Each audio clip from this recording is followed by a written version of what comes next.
militar se caracterizó por ser autoritario, represivo y tradicionalista.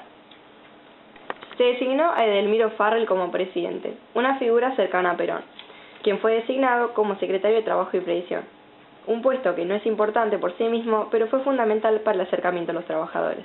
Perón tiempo antes había sido enviado a Italia, donde vivió el carácter anticomunista del fascismo y el miedo de las clases medias a la expansión del comunismo. A su vez, se sorprendió al ver cómo un gobierno de derecha movilizaba a las masas y conoció a Mussolini, una figura ultra carismática de liderazgo.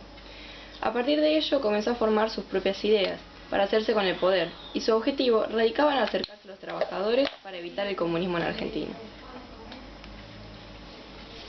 El principal ideal de Perón sobre la sociedad y el Estado fue la denominada comunidad organizada, un sistema corporativo en el que cada una de las partes cumple su rol en armonía. El Estado actúa como centro y cumplía el rol de árbitro entre capital y trabajo. En torno al Estado están los trabajadores, los empresarios, la juventud, la Iglesia, las Fuerzas Armadas, los intelectuales y los partidos políticos, además de que en su plan se incluían las mujeres, los jubilados y los desplazados. Desde un principio, los empresarios no se adhirieron a su propuesta, dado que desconfiaban del aumento de la sindicalización y de los discursos que, a su juicio, contribuían a tensar las relaciones entre el capital y el trabajo. Por el otro lado, los partidos políticos apostaban al restablecimiento de la democracia y no querían aparecer vinculados a Perón, la cara más visible del gobierno militar, al que venían combatiendo y al que identificaban con los autoritarismos europeos. A partir del rechazo de su propuesta por parte de los empresarios y los partidos políticos, los trabajadores pasaron a constituir la columna vertebral de su proyecto. Durante el gobierno de Farrell, Perón acumuló cargos tales como ministro de Guerra, vicepresidente de la Nación y presidente del Consejo de Posguerra, lo que lo llevó a hacerse más importante que la figura del propio presidente, generando enemigos externos al régimen como los partidos políticos y Estados Unidos, quienes veían en el régimen militar y en Perón una figura fascista. Asimismo, dentro del régimen militar, se levantaron voces que cuestionaron la política social de Perón, así como su alto protagonismo público, ya que suponían que una vez normalizado el proceso político, impulsaría su candidatura a la presidencia. En octubre de 1945, un grupo de militares convenció a Farrell de que Perón era una amenaza, que su figura había crecido demasiado, y le exigió que se lo destituyera de todos los cargos. Perón fue detenido en su domicilio y trasladado a una prisión en la isla Martín García. La salida de Perón del gobierno produjo una profunda conmoción entre los trabajadores, quienes temieron que su desplazamiento del poder significara un retroceso en las conquistas laborales alcanzadas durante su gestión. Los trabajadores comenzaron a organizarse para exigir al gobierno la liberación de Perón. De forma espontánea, los trabajadores comenzaron a marchar hacia Plaza de Mayo, para el temor y asombro del resto de la población, que ante ese momento no sabían que ese sector existía.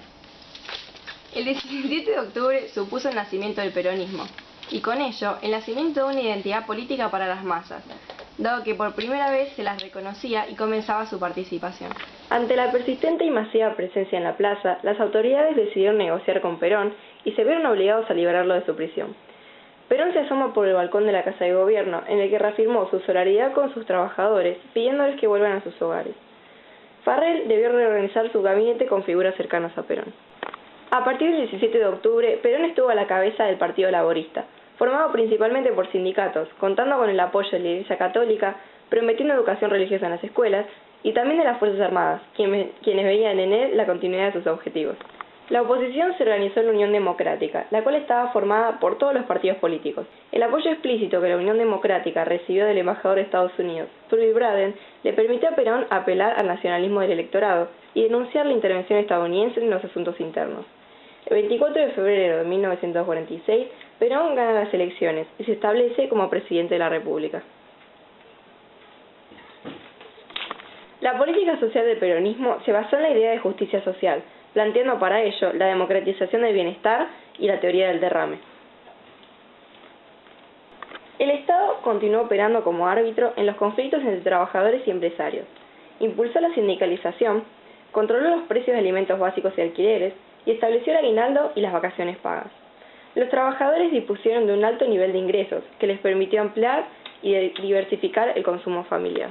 Se desarrollaron políticas públicas para que los sectores populares pudieran acceder a la vivienda propia. El peronismo, además, promovió el turismo popular con el objetivo de generar consumo y mover la economía. Se le otorgaron a los trabajadores vacaciones pagas y se construyeron complejos hoteleros en diversas localidades del país. El gobierno también impulsó la educación en todos los niveles, lo cual llevó al descenso en la tasa de analfabetismo. La fundación de Eva Perón se encargó del reparto de medicamentos, alimentos, juguetes, electrodomésticos, becas, pensiones y subsidios entre los grupos más desprotegidos de la sociedad. Las transformaciones económicas que Perón llevó adelante tenían como objetivo reducir la dependencia económica del país respecto al exterior. Para ello, intentó diversificar la estructura económica del país y se profundizó en la industrialización por sustitución de importaciones. Su modelo económico se fundaba en el pleno empleo y el aumento del poder adquisitivo de los ciudadanos. Para su planificación se recurrió a la elaboración de planes quinquenales. Además, se elaboró una política de subvenciones y créditos a largo plazo y con baja tasa de interés para favorecer el crecimiento y la expansión de la industria, lo que a su vez desincentivó la producción agropecuaria. El peronismo introdujo numerosos cambios en el sistema político. Entre ellos se destacan el derecho de las mujeres a participar en los comicios, algo por lo que venía luchando desde hacía mucho tiempo. Perón hizo suya esa demanda y consiguió así un masivo apoyo femenino a su candidatura. La extensión de la ciudadanía política, por otra parte, alcanzó los territorios nacionales, por lo que los habitantes de las provincias quedaron equiparados con el resto de los ciudadanos argentinos en materia de los derechos políticos. Además, habilitó la reelección presidencial, por lo cual Perón pudo competir por un nuevo periodo como presidente. El peronismo estableció la doctrina justicialista como fundamento del Estado, es decir, que no se puede pensar al Estado fuera del peronismo. Por primera vez, el Estado se hacía visible para los sectores populares. Por su parte, la oposición al peronismo era muy fuerte en los sectores medios y altos de la sociedad. Debido a la tendencia igualitaria que el peronismo proponía, las clases altas se sentían insultadas al ver cómo el peronismo les otorgaba a los trabajadores cosas que, según ellos, no se habían ganado.